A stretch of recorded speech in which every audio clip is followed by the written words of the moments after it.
yung blue. Yung blue. Yan. Tingnan mo. Ito yung galing doon sa kabila. Dahil nadadagdagan niya ng tubig. Yan ang overflow niya. Spring water to eh. Dito nakuha. So diretso yung galing sa bukal. Walang pump na ginamit. Wala, ito by gravity ito na. Doon sa kabila eh. Nahabol pa niya.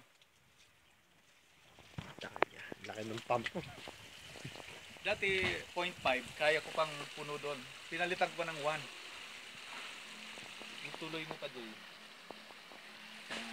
Yung Cal Rigger solar pump, sir, magpuputol ka talaga. Kaya, mukhang kaya nga. Lapit lang. Kaya lang, kaya. Dalawang, dito lang pala yun. Dalawang level. Itong isang level niya dito.